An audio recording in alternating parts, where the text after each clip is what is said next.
Alhamdulillahi wa kafa. Wassalatu wassalamu ala nabiyil Mustafa. Ya ibadallah, assalamu alaikum wa rahmatullah.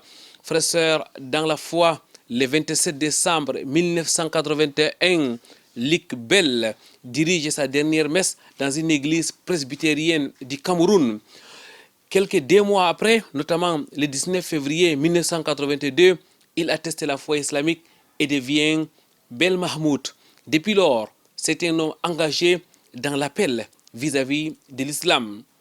À son actif, plusieurs œuvres, notamment la construction des mosquées, la prédication, l'organisation des conférences, mais aussi et surtout la traduction du Coran en langue bassa.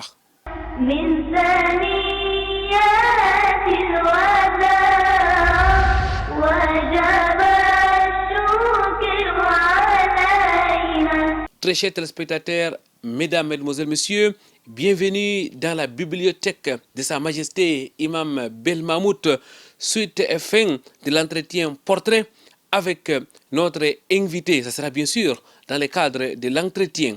Votre émission Vitrine de l'Islam, c'est aussi au cœur de la société et la cérémonie de Saint Al-Qur'an al-Karim. Pour commencer, quoi de meilleur que d'écouter mais surtout de méditer la parole d'Allah, exalté soit-il.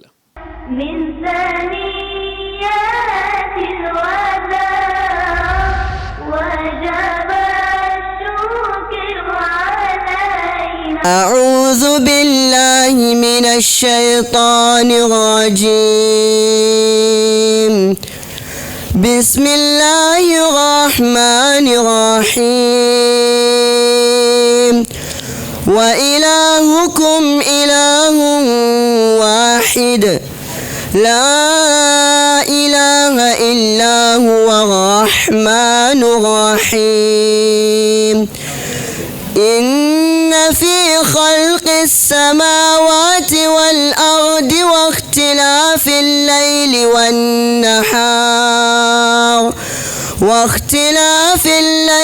والنهار والفلك التي تجري في البحر بما ينفع الناس وما أنزل الله من السماء من ماء فأحيا به الأرض بعد موتها وبث فيها من كل دابة وتصريف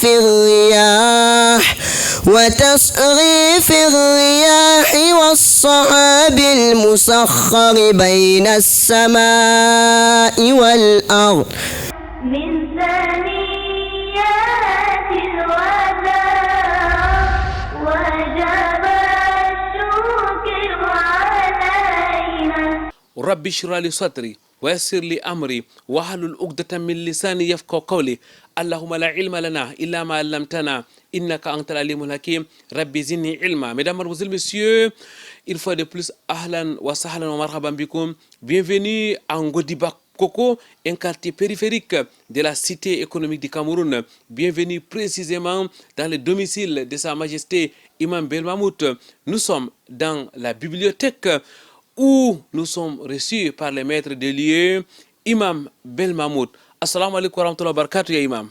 Wa alaikum salam wa rahmatullahi wa barakatuh, président. Imam Bel Mahmoud, qu'Allah exalté soit-il, vous récompense une fois de plus d'accepter de nous recevoir dans le cadre de cet entretien portrait. Je dois souligner que vous êtes imam dans plusieurs mosquées sur le triangle national, ici à Ngodiba Koko, et même dans votre département de naissance, dans l'Union Ekele, à Ezeka, et même dans les localités alentours. Imam Bel, vous êtes fonctionnaire de la République en retraite. Vous avez travaillé au ministère des Postes et Télécommunications. Vous êtes en retraite par rapport à la fonction publique, mais en activité sur le terrain islamique. Est-ce un prédicateur va en retraite?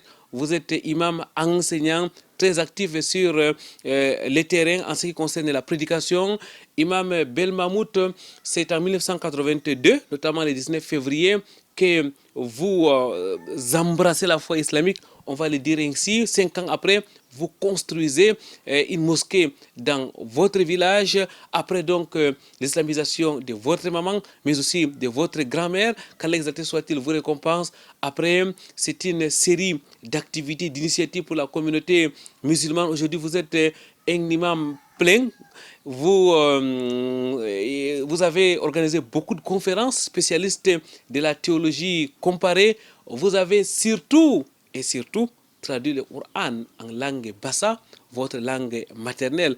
C'est un exploit, une tradition qui a été reconnue par l'Arabie Saoudite. Nous y reviendrons tout au long de cette deuxième émission consacrée à la vie, les parcours, mais aussi l'expérience de notre invité, Imam Belmahmoud. Imam, avant effectivement de continuer avec vos multiples œuvres, notamment la traduction du Coran en langue bassa, je voudrais qu'on revienne sur la période de votre islamisation, du début de votre islamisation. Vous embrassez l'islam, vous rentrez au village, vous êtes rejeté par les siens en dehors de votre maman et de votre grand-mère. 5 ans après, vous construisez la mosquée. Après la construction de la mosquée, comment est-ce que les choses ont-elles évolué et comment se présente l'islam aujourd'hui dans votre village? Merci bien, Monsieur le Président. Il a noté que après ma confirmation à l'islam en 82, justement, il y a eu beaucoup de malentendus avec mon peuple, ma famille. Bon, mais un an et quelques mois après, et cela a été élagué. Pourquoi? Parce que une fois islamisé, j'ai entrepris d'apprendre le Coran entre les mains de mon ami Njikunji Salifou qui m'avait islamisé. Bon, 9 mois, j'ai terminé l'apprentissage, j'ai lu tout le Coran. Et la communauté musulmane a décidé d'aller faire une fête, organiser une fête de finition du Coran dans mon village.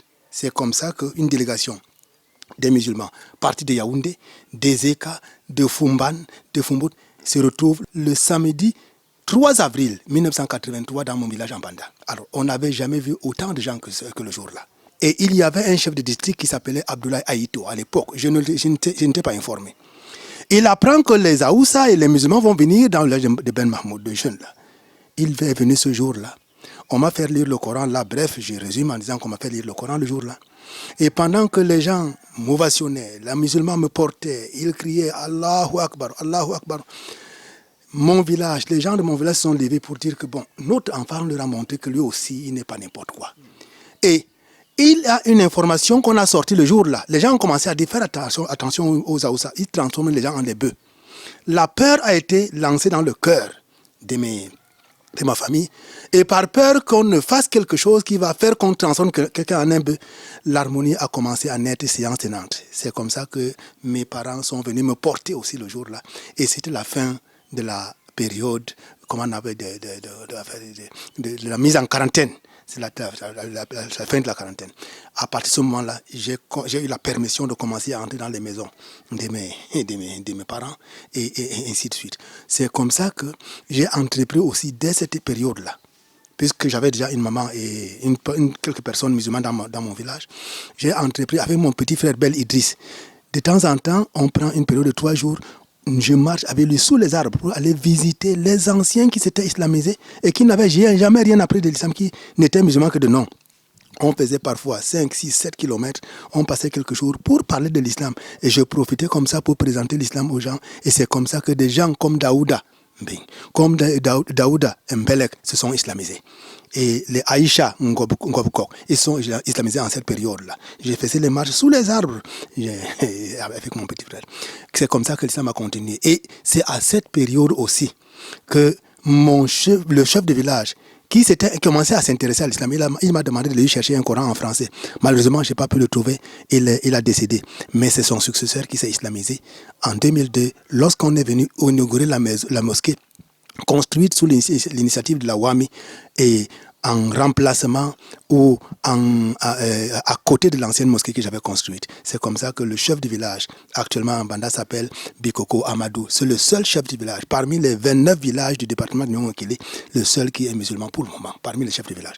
Et l'islam, la mosquée qui est construite donc en Banda, c'est la première maison en dur que connaît mon village. C'est une mosquée. Il faut dire que nous n'avons pas de mots pour remercier Allah comme il le faut, parce que la parole et la plume sont impuissantes à raconter les faveurs d'Allah. Vous êtes quitté d'un petit village, le village Bangda, dans le département de Nioro et Kélé, Sa Majesté Belle. Vous avez donc conquis le Cameroun et même le monde, car vos œuvres aujourd'hui se trouvent au-delà de nos frontières, dans les mosquées saintes de l'islam. On retrouve le Coran traduit en langue bassa. Qu'Allah exalté soit-il vous récompense. Je voudrais justement, Imam Belle, que nous nous arrêtons particulièrement aujourd'hui dans le cadre de la traduction du Coran en langue bassa. Comment est-ce que cette idée vous est venue et comment vous avez procédé au début? Justement, ma confirmation en islam remonte en 82. Et j'entre dans l'administration camerounaise en tant que fonctionnaire en 1984. Et je travaille au ministère des Postes et je suis affecté à Douala comme chef de section informatique au centre de chèques postaux en 1994. Et c'était la première fois pour moi de connaître la ville de Douala. J'arrive donc, Dieu merci, je me suis fait encore de connaissances. Et pendant que j'étais à Yaoundé, je connaissais particulièrement une personne qui s'appelait Nsango Mamouda, qui était inspecteur de douane et travaillait au ministère des Finances, quoi. Bon, il a été affecté ici avant moi. Arrivé ici, pendant qu'il travaillait au port, il avait un voisin qui n'était pas dans le même service que lui, qui s'appelait Binyegi Haruna. Binyegi Daniel de son nom de naissance, un bassa qui s'était islamisé, qui avait pris le nom de Haruna. Alors il lui dit, je vais te présenter un frère, un de tes frères qui s'est islamisé à Yaoundé. Il m'a dit aussi à mon tour qu'il y a un frère ici qui l'aime particulièrement et il va me mettre en contact. Un jour, il me prend dans sa voiture. Nous arrivons à SDV parce que Bignogé était le chef d'usine SDV où on faisait la torréfaction du café. Nous arrivons, il me présente et j'ai trouvé en présence un certain Abdelaziz, un gars Mbassa aussi, dans la causerie à Troyes et un autre qu'on appelait Adamoun Debe. Pendant qu'on causait à Troyes, l'idée est née et c'est Adamoun Debe qui, pour la première fois, a soulevé, est-ce qu'on ne peut pas entamer la traduction du Coran en bassa? C'est sorti d'abord de sa bouche. Nous avons capté et nous avons retenu. J'étais un peu le plus intellectuel du groupe et nous avons donc consacré 2 semaines à aviser, à avertir les uns et les autres bassa qui sont dans la ville.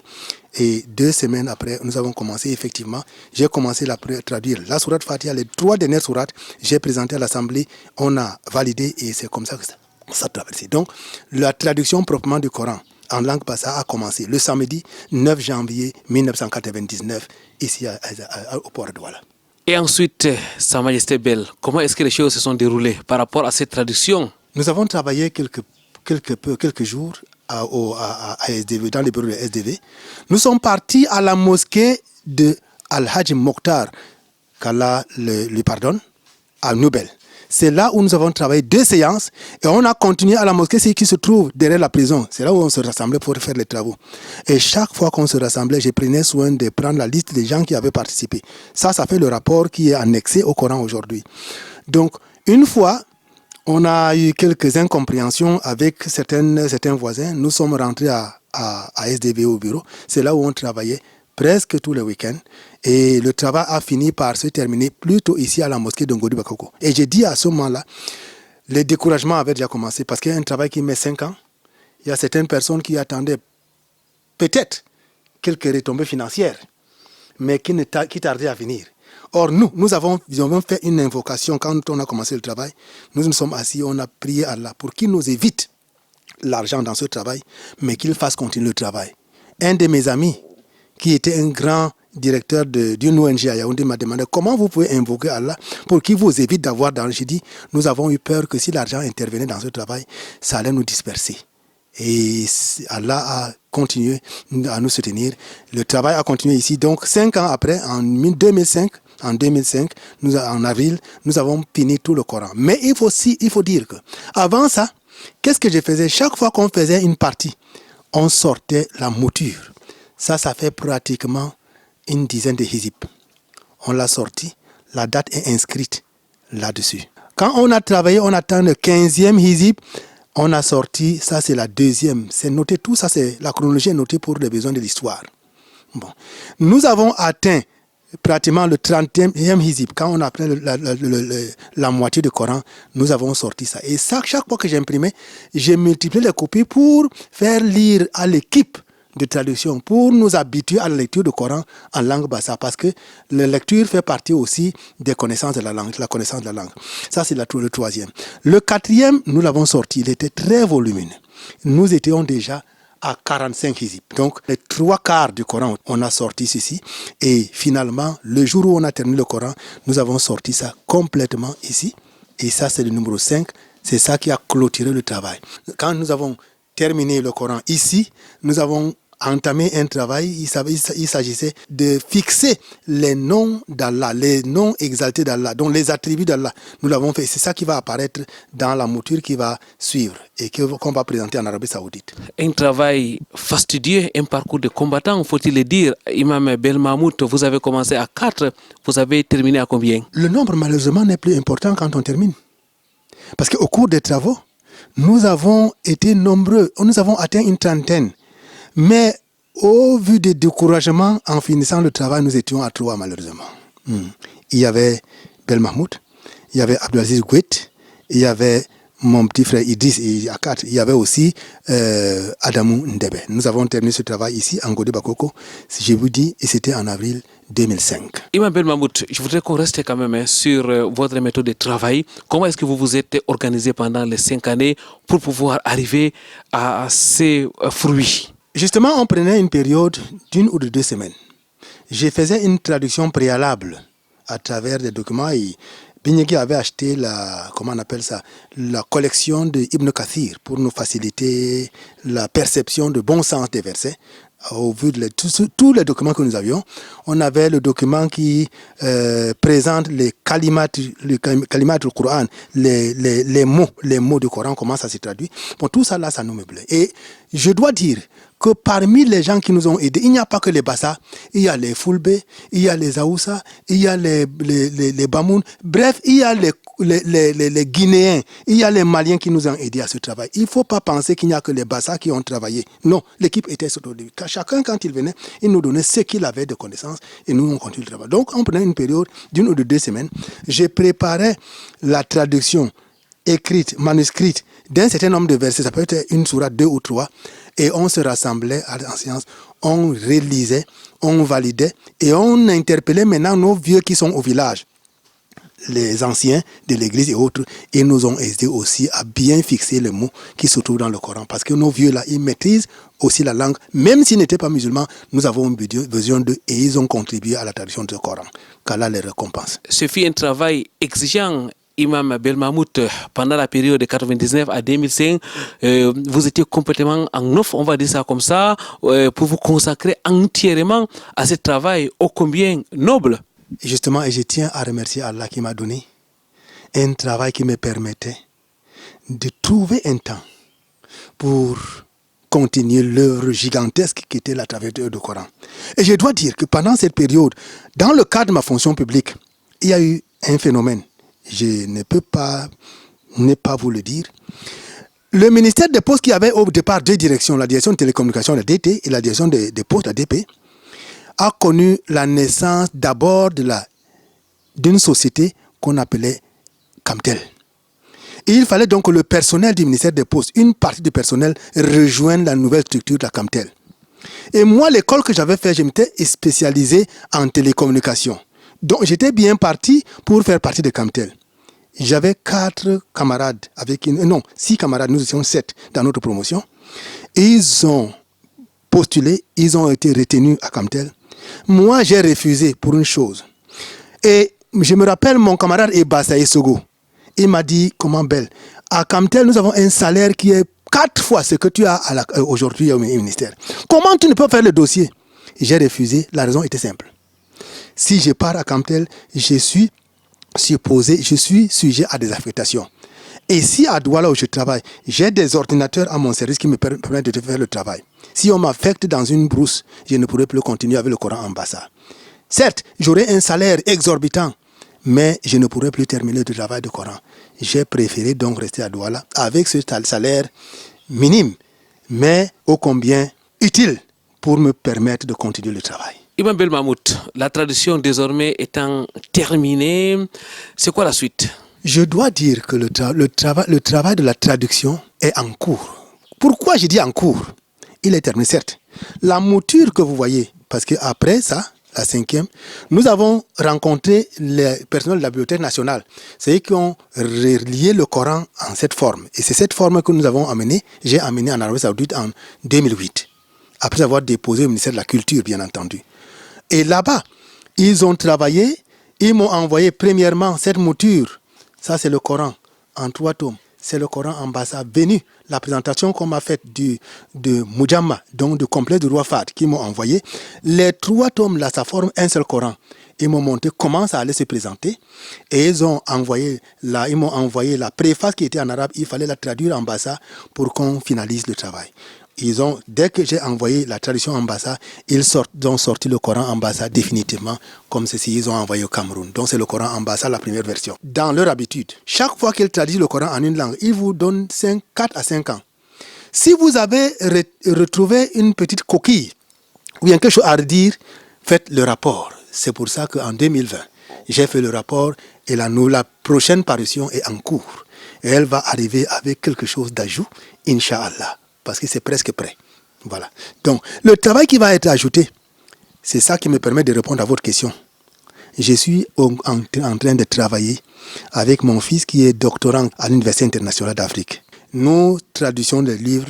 Donc, l'Arabie Saoudite, le complexe m'envoie les livres. Je les traduis en Bassa, on les vérifie et je renvoie. Le livre ce qui va être l'ajout dans ce livre, dans le prochain traduction du Coran, c'est quoi? Les débuts de la révélation coranique. Jazakumullahu khairan, barakallahu fik.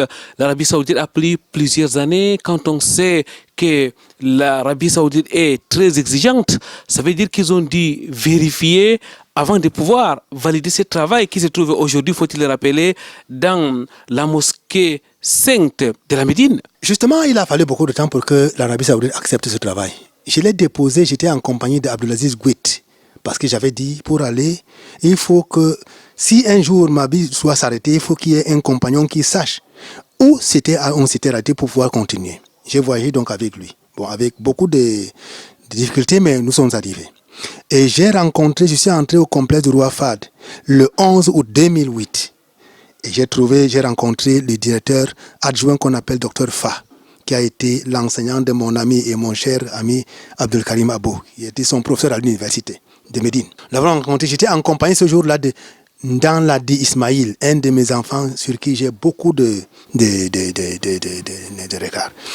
Et il nous a accompagnés, c'est lui d'ailleurs qui nous a accompagnés à la rue de Médine. Et il y avait un autre monsieur qu'on appelait Fodé Soriba Kamara, qui avait été membre du gouvernement en Guinée-Conakry. Après la retraite, il a été recruté au complexe du roi Fahd à Médine. Il y a travaillé pendant 14 ans et à l'arrivée, il a été mis au courant, c'est lui qui nous a conduit au complexe. Une fois l'œuvre déposée, le docteur Fa me dit, on ne s'amuse pas avec le Coran. Nous allons le soumettre à une rude épreuve de vérification. J'ai dit sans problème. Le jour-là, il a pris le Coran qui était déjà dans la clé USB. Il a fait enregistrer. Et il a pris mon passeport. Il a enregistré. Il a dit, tu peux rentrer au Cameroun. Qu'est-ce que j'ai fait? Je ne suis pas rentré directement. Mon ami m'a conseillé d'aller d'abord à Riyad rencontrer l'ambassadeur de Cameroun. Parce qu'ici, comprend qu'on était en Arabie Saoudite pour ça. On ne l'a pas rencontré. Il ne sera pas content. C'est comme ça que le frère Yacoub Sharif, qui est le secrétaire particulier, nous a accueillis à l'ambassade à Riyad quelques jours après. Et c'est là-bas où j'ai souhaité, auprès des dirigeants de la WAMI, siège mondial, qu'il faille que j'enregistre le Coran en audio. Pourquoi? Conscient du fait qu'il y a des Bassa aujourd'hui, puisqu'on apprend plus la langue à l'école, il y a des Bassa qui parlent, qui comprennent le Bassa, mais qui ne peuvent plus lire clairement et écrire. Or, la langue, c'est les 4 choses. Le comprendre, le lire, le parler et l'écrire. Donc, j'ai souhaité, et ils m'ont admis donc, au studio du siège mondial, la WAMI, lors du mois de Ramadan de l'an 2008, en 25 jours, j'ai enregistré tout ce Coran et c'est venu sous la forme audio. Le travail a continué, certes, parce qu'il est terminé ici quand je suis ici, et une association de musulmans allemands ils ont pris dans l'œuvre à partir de Médine et ils ont allé concevoir ce CD à Berlin. Ils ont envoyé au Cameroun pendant que j'étais au Soudan pour distribuer gratuitement dans les communautés. C'est un seul, c'est le Coran entier, les 414 sourates de Fatiha jusqu'à Nas. Nous demandons à Allah d'accepter cette de notre part et de nous pardonner nos manquements et de faire en sorte que ce soit une lumière qui éclaire notre peuple, et pourquoi pas l'humanité, jusqu'à la fin des temps. Barakallahu Fik, Imam Belmahmoud, effectivement, c'est un travail gigantesque, vous l'avez remarqué, mesdames, mademoiselles, messieurs, qui a donc conduit à un Coran traduit en langue bassa. Vous l'avez bien suivi en langue bassa. Nous allons donc prendre une pause, nous reviendrons juste après.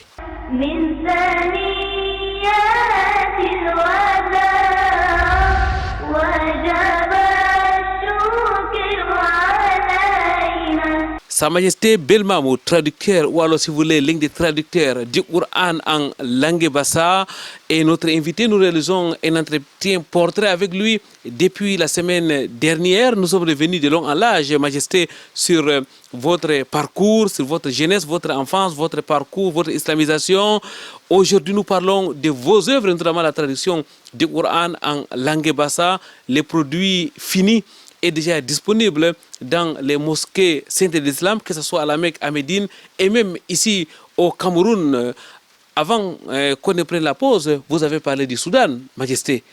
Vous étiez au Soudan, pourquoi? Justement, en 2015, je suis encore en fonction, dans le cadre de la fonction publique, je suis encore en activité, mais j'ai jugé utile d'accroître mes connaissances. J'étais très limité, surtout en matière de langue arabe. Il était question pour moi de prendre une mise en disponibilité et de voyager avec mon fils qui faisait l'université de Douala. Je lui dis, mon fils, nous avons fait un travail qui sera utile pour notre communauté, pour notre peuple. Aujourd'hui, je suis limité en langue arabe, il faudrait qu'on aille apprendre. Arrête à l'université, on va plutôt au Soudan. Il m'a dit, papa, on ne discute pas des ordres du père. Nous avons voyagé. J'ai fait mes études à Hadji Youssouf, mais j'ai fait les 2 premiers niveaux, dont Moussawa Awal et Thani. Et comme la période de mise en disponibilité était terminée, je suis rentré au Cameroun. Je vais y repartir après la prise de ma retraite en 2020. Et c'est là où j'ai terminé les 2 dernières moutures. Je suis parti donc pour renforcer mes connaissances. Et je dois dire que le jour où j'ai quitté le Cameroun pour aller apprendre, pour la première fois sorti du Cameroun, j'avais 55 ans. Je partais avec mon fils, mon dernier fils. Il y a des amis qui n'ont pas compris, ils m'ont dit que ça allait être difficile à mon âge. Il fallait que je laisse les enfants partir. Avec amour, bien entendu, mais j'avais tenu à partir. Quelles que soient les difficultés, Allah nous a amenés et il nous a ramenés. Et aujourd'hui, nous pensons avoir acquis un peu plus pour pouvoir faire nos correspondances aujourd'hui en toute liberté, en toute facilité. Et nous prions Allah de toujours agréer nos œuvres et pardonner nos manquements. Certainement, nos téléspectateurs ont de la peine à croire, Sa Majesté Belmahmoud, que vous soyez parti au Soudan à 55 ans, que vous ayez pris une mise en indisponibilité pour cela, que vous soyez parti là-bas avec votre fils une première fois et puis, après votre retraite, une seconde fois. Et ça veut dire que la connaissance n'a pas d'âge, la recherche de la science n'a pas d'âge, Sa Majesté Belle. Cette recherche de la connaissance, c'est encore notre cheval de bataille. J'en ai besoin encore jusqu'à la fin de mes jours. On n'est pas satisfait. Mais nous remercions Allah pour ce qu'il nous a donné et nous continuons à travailler avec ça. La recherche de la connaissance, comme le disait le messager d'Allah, c'est du berceau jusqu'au tombeau. Qu'Allah nous aide à obéir à cet ordre du messager d'Allah et que cette science nous soit utile à nous-mêmes, à notre famille, à notre communauté et à l'humanité tout entière. Donc, nous allons continuer à le faire chaque fois que nous aurons l'occasion. Mais, j'ai dit aussi, rien n'est facile. Si on pense aujourd'hui qu'avec l'âge, on devrait arrêter de chercher la connaissance, ce serait une erreur de notre part. Je pense que c'est quand Allah va sonner le glas, il va rappeler son serviteur.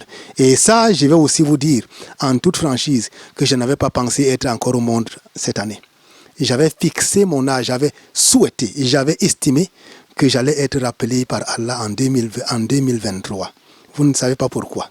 La raison est simple. Allah, dans un verset du Coran, il nous dit لَقَدْ كَانَ لَكُمْ فِي رَسُولِ اللَّهِ أُسْوَةٌ حَسَنَةٌ لِمَنْ كَانَ يَرْجُو اللَّهَ وَالْيَوْمَ الْآخِرَ وَذَكَرَ اللَّهَ كَثِيرًا. Il dit, vous avez en ce messager un exemple à suivre. Il s'agit du prophète Mohammed. Pour celui qui espère en Allah et au jour dernier et qui se rappelle fréquemment Allah, c'est ce que Allah nous dit dans la sourate Ahzab. Et nous dit ça dans la sourate Ahzab. Bon, nous avons donc en le messager d'Allah un exemple à suivre. Si le messager d'Allah est pour nous un exemple à suivre, nous devons copier ce qu'il a été dans sa vie et copier ce qu'il a été dans sa mort. Le messager a été rappelé par Allah à l'âge de 63 ans. J'avais souhaité être rappelé par Allah à l'âge de 63 ans comme le messager. Mais Allah n'a pas exaucé cette vocation. Je suis encore sur la terre. qu'Allah exalté soit-il vous accorde une longue vie, Majesté Belmamout, Majesté Imam Belmamout. Vous êtes allé au Soudan à des reprises. Vous n'êtes pas rentré bras ballants apparemment. Justement, je suis arrivé au Soudan avec pour chercher la connaissance. Mais avant que je ne parte pour la deuxième fois, je dois dire que la première fois que j'arrive au Soudan, j'ai fait connaissance d'une demoiselle. Et j'ai trouvé qu'elle me connaissait avant que je ne voyage. Curieusement, elle m'a connu à travers un mariage qu'un gars Bassa, fréquentant au Soudan, a fait avec une Comorienne. Quand ils se sont rencontrés, la Comorienne a voulu savoir de quelle tribu appartient le Bassa en question. Tu es des gens de Moubarak ou des gens de Belmahmoud? Parce qu'il avait quelques appréhensions. Le gars lui dit, je suis des gens... Qui t'a dit? Je suis des gens de Belmahmoud. Il dit, si c'est Belmahmoud, j'ai accepté le mariage. Donc, ils avaient des informations au niveau de l'université, les étudiants camerounais et les étudiantes. Je ne sais pas pourquoi il a posé cette question. Alors, elle a accepté le mariage. Et le garçon, vous le connaissez bien, hein, il s'appelle Saïd Banak. Mohamed Saïd Banak. Il travaille souvent avec Dr Diarra et les autres là, dans le cadre des sorties. Et c'est lui qui a fait ce mariage avec cette fille qu'on appelle Fascinati. Donc, le mariage, ça a été conclu autour de cette dame qu'on appelait Dr Itidal Mohamed Tom. Quand j'arrive, donc, on lui dit que le bel Mahmoud dont on avait parlé, il est ici. Il a demandé à me rencontrer. Elle était en train de rédiger une thèse de mémoire. Mais elle avait difficulté, surtout en français. Et quand je l'ai rencontré, je dois dire qu'Allah nous a donné la sagesse de pouvoir participer à au moins 50% dans la rédaction de sa thèse de mémoire. Et elle a obtenu le doctorat avec mention honorable. Tout cela, ça nous a rapprochés. Quand je suis rentré cette première fois-là avec mon fils, étant enseignante à l'université, c'est elle qui a suivi le dossier de mon fils pour qu'il obtienne la bourse à l'Université internationale d'Afrique. Tout ça, là, ça nous a encore rapprochés. Quand je vais revenir pour la deuxième fois, en partant, mon première épouse me dit, mais mon mari, cette dame-là, avec qui tu as travaillé dans le cadre de sa thèse, qui a soutenu nos enfants, le dossier de notre fils, pourquoi nous ne pouvons pas le prendre comme deuxième épouse? Je voudrais qu'elle soit ma sœur rapprochée. Samaïsé Belmamout, je voudrais nous rassurer, nous et notre spectateur que nous avons bien suivi. Est-ce votre première dame qui vous a demandé de prendre une deuxième épouse? Lorsqu'elle l'a dit, elle l'a fait elle-même, parce qu'ayant le numéro, le jour où elle a proposé l'affaire à la femme, c'est pas moi qui ai parlé à ma deuxième femme. C'est elle qui a pris le téléphone pendant que je suis aux toilettes. Et j'entends comment elle appelle et dit, ma soeur, comment ça va? Il s'est fréquenté au téléphone. Ça va bien? Elle lui dit, le premier mot, il dit, je voudrais que tu sois ma soeur. Il dit, ma soeur, comment? Je ne suis pas ta soeur. Elle dit, non, je voudrais que toi et moi, qu'on vienne encadrer Cheikh dans le cadre de ses épouses. Cette dame-là, le jour du mariage, elle me dit qu'elle avait pleuré le jour-là. Qu'elle n'avait jamais entendu qu'une femme demande la main d'une autre femme pour le mariage avec son mari. Elle dit qu'elle avait collé les larmes. C'est ma femme, non seulement vous la connaissez. Mariam, qui a voyagé hier, c'est elle qui a demandé la main de ma femme. Et tout a été accepté. Nous nous sommes mariés islamiquement, officiellement et partout. Et c'est mon épouse. Elle m'a justifié, elle m'a dit, toi tu es bassa comme moi. Tu sais que chez nous, on n'accepte pas le mariage, on n'accepte pas le mariage monopolygamique. Nous sommes un peuple christianisé. Si maintenant, toi tu es musulman, tu enseignes aux gens que l'islam accepte la polygamie. Si tu meurs sans être polygame, on dira que pourquoi il disait les choses, il ne faisait pas.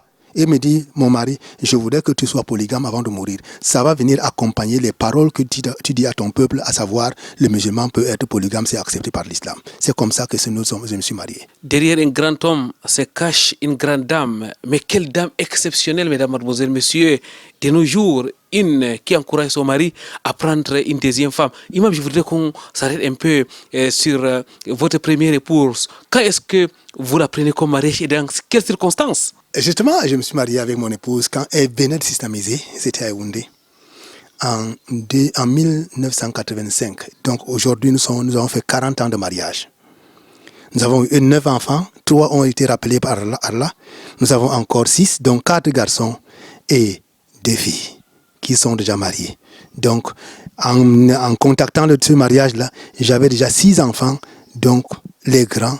Le premier était même déjà marié. Et j'avais donc des petits-enfants. En quittant le Cameroun, j'ai laissé une épouse, j'ai laissé 6 enfants et des petits-enfants en voyageant. J'étais un peu âgé, mais il fallait le faire. On avait suspendu mon salaire et tout, mais Allah m'a secouru jusqu'à ce que je revienne. Alhamdulillah, thumma alhamdulillah. Mesdames, mademoiselles, messieurs, beaucoup de leçons à tirer de la vie de notre invité. On va prendre une courte pause. Question de souffler. Nous reviendrons juste après. من ثنيات الوداع وجب الشكر علينا. Imam Pel Mahmoud, on vous connaît aussi par votre franc-parler. Vous êtes souvent direct, vous dites les choses telles qu'elles sont. Vous êtes un intellectuel, en tout cas un vrai Bassa. On reconnaît les Bassa à travers cette franchise. Imam, dites-nous, comment se porte notre communauté? Il faut dire que la communauté musulmane du Cameroun surtout est malade. Très malade. Très malade. D'abord par le manque d'organisation. L'inorganisation de notre communauté fait que nous sommes aujourd'hui considérés, comme le disait Aimé Césaire, une foule qui ne sait pas faire foule. Nous, les musulmans du Cameroun, nous constituons une foule qui ne sait pas faire foule. Nous avons tout pour déclencher le développement de notre communauté. Mais nous sommes restés dispersés, séparés les uns des autres, chacun dans sa famille, dans son individualité. Ça fait que nous ne constituons qu'une faiblesse et non pas une force, malheureusement. Malheureusement. Aujourd'hui, si on dit qu'une communauté musulmane comme celle du Cameroun, pendant que les autres ont des universités jusqu'à 4, 5, 6, 7 campus, et les musulmans du Cameroun n'ont pas une seule université, c'est regrettable. Pourtant, la recherche de la connaissance, c'est les musulmans qui connaissent l'importance. Parce que le messager d'Allah nous a dit, à 4 reprises, il a dit, la recherche de la connaissance est une obligation pour tout musulman. Et il a dit, cherchez la connaissance du berceau jusqu'au tombeau. Il a dit, cherchez la connaissance même si vous allez jusqu'en Chine. Et il a dit, l'encre d'un savant est plus précieux que le sang d'un martyr. Le messager nous a enseigné ça. Nous savons quel est l'intérêt de la recherche de la connaissance. Mais si aujourd'hui, il n'y a pas une bonne... Peut-être, à la limite, sur l'étendue du territoire, vous allez trouver 2, 3, 4 collèges islamiques bien positionnés. Combien d'écoles primaires? Combien de lycées? Combien d'universités? Il n'y en a pas encore. Et quand on va revenir sur les structures sanitaires, aujourd'hui, nous sommes obligés de faire consulter nos femmes dans les consultations prénatales par des hommes, par d'autres communautés. Nous sommes obligés de le faire parce qu'on n'a pas pu réfléchir. On n'a pas pu se constituer en une force pour pouvoir avoir à notre disposition des structures qui puissent encadrer nos femmes, nos enfants et nous-mêmes, malheureusement. Mais il vaut mieux tard que jamais. Mieux vaut tard que jamais. Que faut-il donc, à votre avis, Imam Bel Mahmoud, pour faire décoller notre communauté? Le socle de la réflexion que je vais mener tout à l'heure, c'est quoi? C'est que le principal problème, c'est l'organisation de notre communauté. Chacun de nous doit se mettre dans la situation, dans le haut niveau où il se trouve. Moi, je suis parti du Cameroun. Mais avant de partir du Cameroun, la plupart des étudiants du Cameroun qui avaient fait Médine, qui ont fait la période de 93 à 2010, la plupart de ces étudiants, c'était les étudiants qui étaient nos enfants. Je les ai enseignés dans les lycées et collèges. Tout ça là, ils m'appellent papa, pas pour rien. La plupart des administrateurs sous-préfets que vous voyez là, certains ont été, parce que j'ai fait les conférences en leur présence à l'université. C'est pour ça qu'ils m'appellent papa. Certains sont ministres aujourd'hui. Nous avons fait ce travail. Mais qu'est-ce qui se passe? Lorsque nos élèves, nos anciens élèves sont rentrés des universités avec une connaissance qui devait nous aider, certains d'entre nous se sont enorgueillis. Je ne peux pas accepter que mon élève devient mon enseignant. Pourquoi? Voilà un premier problème. Il fallait reconnaître notre place. Certains sont allés en guerre contre leurs élèves parce qu'il est venu, il dit qu'il est cheikh, il a eu la licence à Médine, il vient m'enseigner. Pourtant, c'était mon élève. Non, il ne fallait pas faire ça. Il fallait rester à sa place. Des deux. De l'autre côté aussi, on est venu avec un orgueil. Bon, nos parents, là, ils connaissent encore quoi? Moi, je les enseigne, je les mets à l'école. Et cet esprit ne devait pas être animé parmi nous.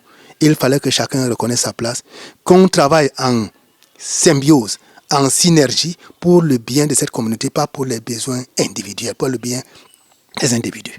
Sa Majesté Imam Bel Mahmoud, tout au long de cette émission, nos téléspectateurs ont compris que vous êtes un imam, un véritable prédicateur pendant plus de 40 ans aujourd'hui. Qu'Allah exalté soit-il vous récompense. Mais nous avons précédé votre nom par Sa Majesté. Ça veut dire que vous êtes aussi un chef de la communauté, notamment chef de la communauté musulmane du canton Bakoko. Vous êtes du conseil supérieur, du conseil des chefs traditionnels musulmans du littoral et du sud-ouest. Sa Majesté, qu'est-ce que vous faites parmi les chefs? Ok, notre voix dans la chefferie ou dans le conseil n'est que consultative. Donc, nous contribuons à donner notre petite idée qui parfois est retenue par le président et son équipe et qui font en sorte que nous contribuons ainsi à faire vivre l'association et à faire une émulation dans la communauté, dans la perspective du développement. Justement, c'est le 14 décembre 2012 que j'ai été installé ici comme chef de la communauté musulmane du canton Bakoko. À l'époque, je dois dire aussi que je suis le premier musulman à m'installer, à acheter du terrain dans ce canton et à m'installer. Et cette mosquée, vous voyez de dehors, c'est la première mosquée à exister dans tout le canton Bakoko qui compte 7 villages. Et nous avons donc mobilisé tout le monde, à partir de Yassa, de Niala, tout ça, pour venir faire prier ici le vendredi. Les gens venaient de nous passer, c'est comme ça que nous avons commencé. Et aujourd'hui, je pense que nous continuons à jouer le rôle d'encadreur. C'est vrai, la communauté a évolué. Et quand les gens, la charge devient lourde, elle n'est plus facilement portable, mais on continue à jouer notre rôle. Quelque temps après, il a fallu rapprocher les administrés de l'administration. Nous avons souhaité qu'il y ait un chef de la communauté musulmane du village Nkodi Bakoko pour nous supplier ici, et nous sommes fiers. Donc, en tant que chef de la communauté musulmane du canton Bakoko, nous sommes un encadreur. C'est vrai que nous n'avons pas encore pu jouer le rôle que nous devrions jouer, mais nous demandons à Allah de nous la latitude, les moyens nécessaires pour le faire, parce que c'est lourd. Nous ne sommes qu'un être humain. Si Allah ne nous soutient pas, on ne fera pas. Donc, nous sommes là, nous avons pris un certain nombre d'engagements. Aujourd'hui, dès le premier jour de notre désignation, nous avons répété presque les mêmes mots que le calife Abou Bakar avait prononcé lors de son installation quand le prophète était rappelé à lui. Qu'est-ce qu'il avait dit? En substance, je vais dire rappelé, en résumé, selon ses paroles. Il avait dit, je viens d'être porté à la tête de notre communauté comme votre chef, mais je ne suis pas le meilleur d'entre vous. Je ne suis pas le meilleur d'entre nous. Si j'agis bien, aidez-moi. Si j'agis mal, redressez-moi. Obéissez-moi.